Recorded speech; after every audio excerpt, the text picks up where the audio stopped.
Bonsoir Thomas Negaroff, vous êtes Bonsoir. historien spécialiste des États-Unis, expert sur France Info et auteur des États-Unis pour les nuls, notamment aux éditions First. Nicolas B, vous êtes secrétaire général du Front National, eurodéputé, et Jérôme Guedj, conseiller départemental de l'Essonne, membre du bureau national du Parti socialiste et j'ai envie de dire représentant de la gauche Bernie Sanders. On peut le dire comme ça? En tous les cas, je pense que Bernie Sanders était porteur d'une musique et de propositions qui aurait peut-être, je ne veux pas refaire l'histoire, évité ce qu'on a connu hier soir.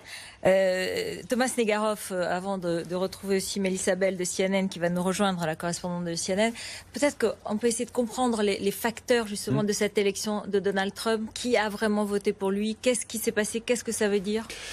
C'est beaucoup de questions qu'on se pose en ce moment. En fait, moi je conseille à vos téléspectateurs d'aller juste relire ou réécouter son discours d'entrée en campagne. C'était en 2015, en juin 2015, et il y a tout. Il y a tout un long début sur la peur du déclin de l'Amérique, la grande puissance américaine. On va beaucoup parler avec vous forcément de la France. Ça, c'est pas forcément un point commun qu'on a avec eux. Il y a une spécificité américaine.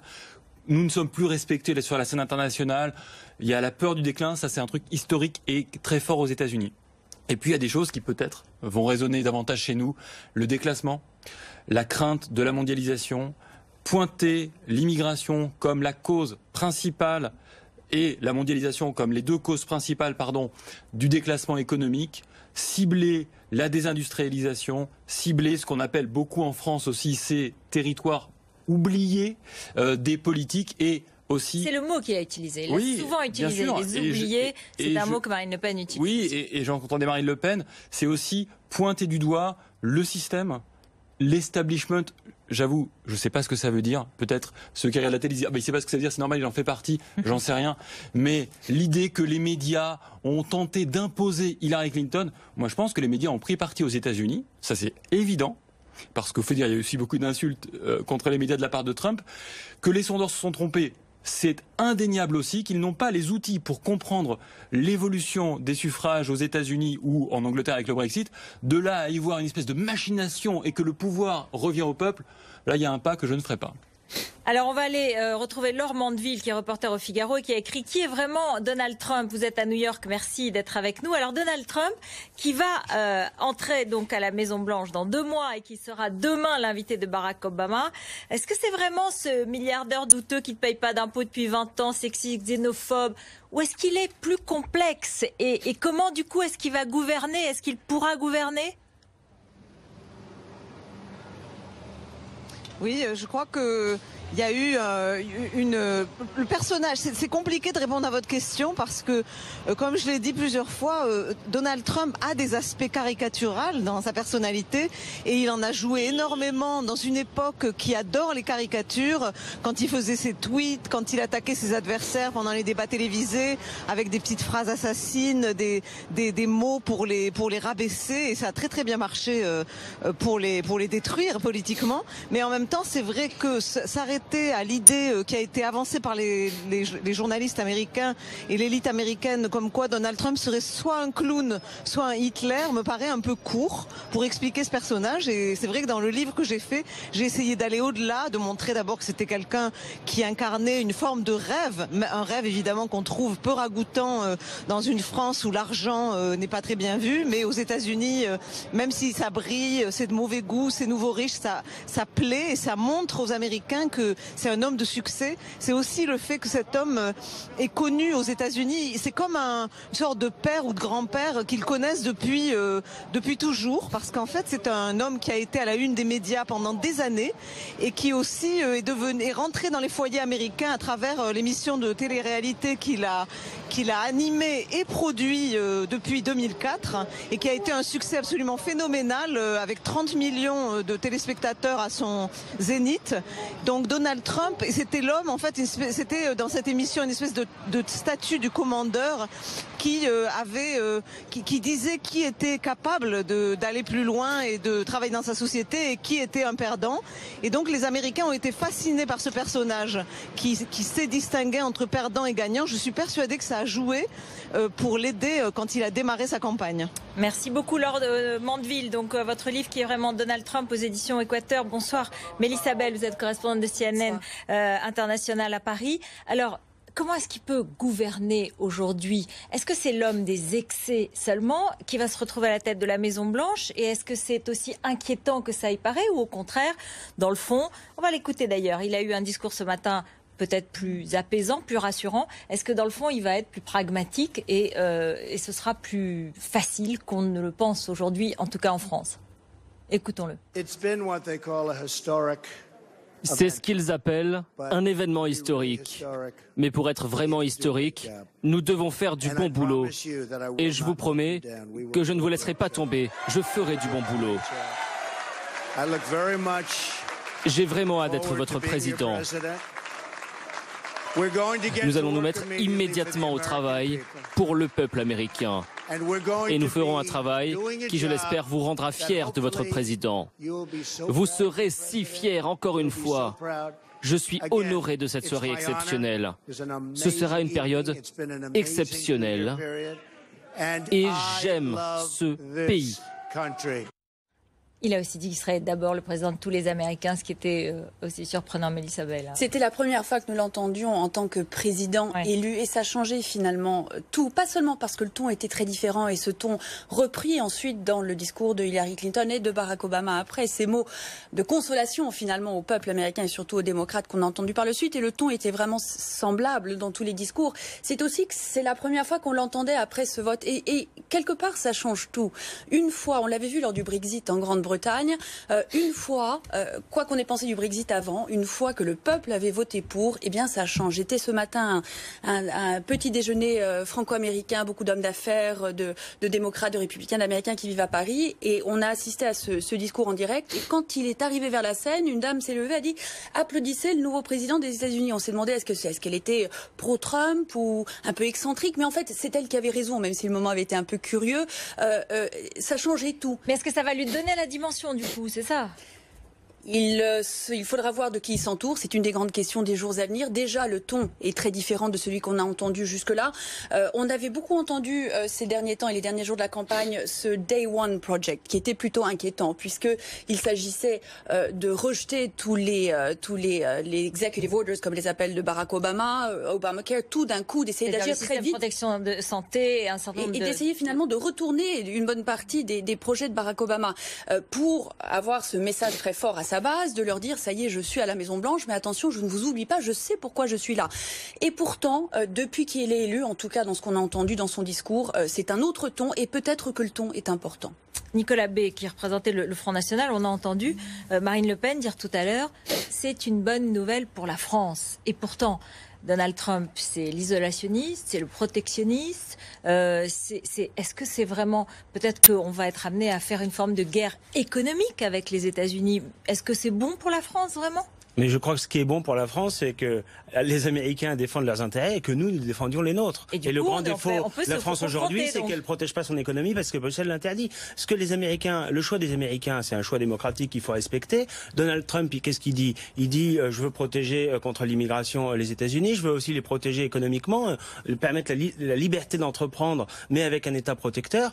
C'est évidemment conforme aux intérêts américains. Et puis le sens des propos de Marine Le Pen, c'est aussi de dire que les positions internationales exprimées par Donald Trump, qui sont très loin des caricatures, des dénigrements qu'on a entendus ces derniers mois à son égard, eh bien, elles sont aussi conformes aux intérêts français. Pourquoi? Parce qu'il veut en finir avec les États-Unis va-t-en-guerre, les États-Unis qui interviennent à tort et à travers, qui sèment le chaos et parfois la guerre à travers le monde. Il laisse son précaré à Vladimir Poutine. C'est pas qu'il laisse son précaré à Vladimir Poutine, c'est qu'il prend conscience surtout que les États-Unis ne peuvent pas intervenir en toutes circonstances partout sur la planète et que les États-Unis doivent défendre leurs intérêts bien sûr, mais tenir compte de ce que des choix des autres grands pays, des autres grands ensembles. Le simple fait qu'ils disent qu'il veut renouer des liens convenables avec la Russie de Vladimir Poutine, c'est évidemment très encourageant. Le fait qu'il veuille de façon pragmatique, parce que je crois que ce qui caractérise Donald Trump, c'est finalement un homme pragmatique et pas un idéologue, qui veut régler le problème de Daesh en collaborant avec la Russie de Poutine, et ça me semble être des positions raisonnables qui sont conformes conforme à nos intérêts. Et je pense que si les États-Unis avaient pris cette orientation-là depuis maintenant des années, on n'en serait pas là où on en est au Moyen-Orient. Jérôme Gage, comment vous vivez-vous et que vous comprenez cette victoire de Donald Trump? Chacun va vouloir y porter une lecture avec son propre logiciel d'analyse, mais il faut appeler un chat un chat. La victoire de Donald Trump, c'est d'abord et avant tout l'échec des dirigeants et la réappropriation par la population américaine, et on peut extrapoler sur les mouvements qui peuvent intervenir dans d'autres pays, l'analyse qu'on peut faire sur le Brexit notamment. Et moi, ce qui m'intéresse, c'est l'analyse de l'échec des dirigeants. Comment on en est arrivé là? De ceux qui sont en place. Quoi. Oui, et dans ceux qui sont en place, c'est à la fois les républicains partis traditionnels qui se livrent du coup à cet iconoclaste, qui avec ce pied de nez d'abord dans les primaires et avec maintenant cette table renversée dans l'élection. Et puis c'est aussi l'échec des démocrates. Et cet échec, il se noue de quoi? Et c'est l'enseignement que moi je peux tirer aussi, parce qu'on a tous envie de faire ça. Thomas Stegaron nous invitait à le faire tout à l'heure. C'est quand la politique crève de l'indifférenciation entre les projets politiques qui sont défendus par les uns et par les autres, alors à ce moment-là, la voix la plus caricaturale, la plus tonitruante, la plus perturbante, eh bien, elle gagne à être entendue. On a la même chose en France aujourd'hui avec le Front National, et moi je ne vais pas parler pour le Front National, mais je vais parler pour les formations politiques. C'est l'échec de tous ceux qui sont d'une manière ou d'une autre à un moment aux responsabilités. Il y avait, vous l'avez évoqué tout à l'heure, aux États-Unis, une voix nouvelle qui était celle de Bernie Sanders. Elle n'a pas gagné dans les primaires, mais plus dramatique, elle a été oubliée, elle a été émoussée, elle a été mise de côté pendant la campagne de la présidentielle. Et donc, moi, l'enseignement que j'en tire, c'est qu'il n'y a pas de mondialisation heureuse. Le peuple américain a exprimé son inquiétude et sa réprobation sur ces politiques indifférenciées, ce fameux « there is no alternative, business as usual ». On a la vérité qu'on va imposer à des masses qui ne comprennent pas et qui pourtant ont une expression d'attente en termes de protection face à l'insécurité économique, face à l'insécurité sociale, face à une forme aussi d'insécurité culturelle. Et c'est pas des gros mots que de dire que la responsabilité des dirigeants politiques, c'est de répondre à ces situations d'insécurité. Et dans ça, il y a des projets politiques différents. Mais le Front National, ils vont pas y répondre.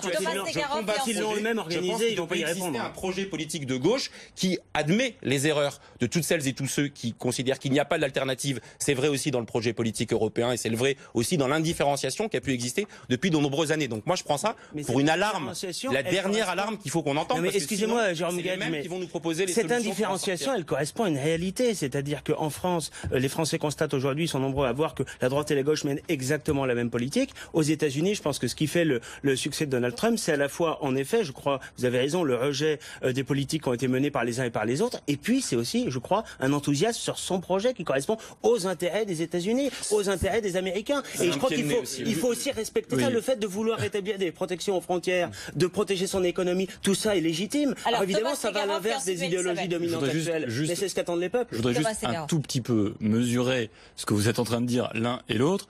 Je crois aujourd'hui, à l'heure où on se parle, que Hillary Clinton a plus de voix que Donald Trump. Oui. Donc si on était, oui, mais donc ça veut dire, oui, mais non, c'est pas le premier président qui est élu de cette façon-là. Il y en a eu extrêmement peu. Il y a eu 2000, mais ça, et avant c'était le 19e siècle. Donc non, mais tout ça pour dire que le rejet il n'est pas total, le renversement de la table il n'est pas total, et puis on avait déjà eu un renversement de la table, c'était en 2008, parce que moi je suis désolé, mais je fais un parallèle entre 2008 et aujourd'hui. C'est une espèce d'aspiration au changement, la volonté de Barack Obama. Oui, la volonté. Mais je le dis sans cruauté pour Barack Obama. C'est aussi que l'espoir gigantesque qui a été levé par l'élection de Barack Obama.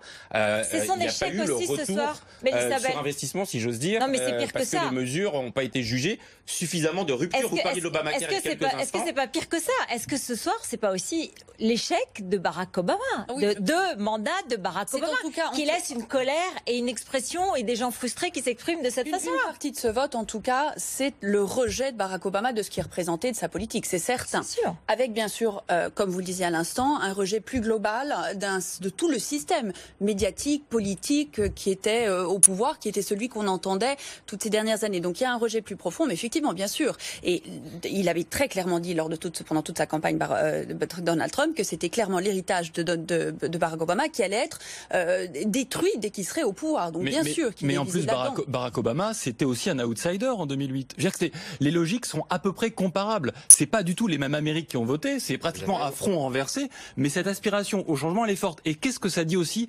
peut-être pour une clé de lecture de ce qui va se passer en France, c'est que celui aujourd'hui qui dit non et qui le dit fortement, c'est celui qui gagne.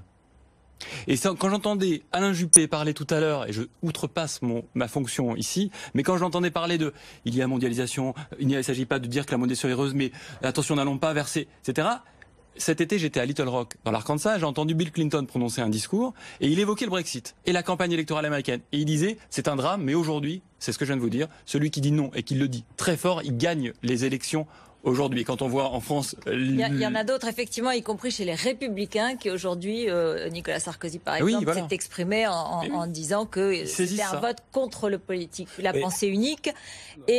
Qu'on puisse dire, c'est que c'est un retournement de veste spectaculaire, puisque Nicolas Sarkozy, il y a quelques jours encore, faisait de façon très virulente campagne en faveur d'Hillary Clinton, et aujourd'hui, par pur opportunisme, dans une démarche d'escroquerie politique, il faut dire les choses comme elles sont, il essaye de récupérer un peu ce phénomène de l'élection de Donald Trump. Mais moi, ce que je vois aussi dans cette élection, c'est qu'à un moment donné, il faut respecter le choix des électeurs. Et il y a un côté très fair play, il faut bien le dire, très élégant de la part de Barack Obama d'acter les résultats et de souhaiter bonne chance à son successeur. Et ce qu'on voit chez les observateurs français et européens, c'est massivement des gens qui n'ont rien vu venir, qui aujourd'hui ne comprennent pas les ressorts profonds de ce vote, ne veulent pas le comprendre et finalement sont critiques à l'égard du peuple américain qui souverainement décide qui sera son président de la République. Les Américains aussi vous compareriez Donald Trump et Marine Le Pen dans leur programme, dans leur démarche? Elle dépendra, elle compte sur un vote populiste. Dans ce sens-là, oui, bien sûr qu'il y a un parallèle. Et ce qu'on avait vu, donc on a beaucoup parlé de Brexit dans le cadre de ce qui s'est passé dans la nuit aux États-Unis. Il y a ce nouvel élan. Donc vous parliez de l'alternance, de la rupture qu'avait représenté Barack Obama. Et c'est vrai, mais là, finalement, on est dans quelque chose de plus profond.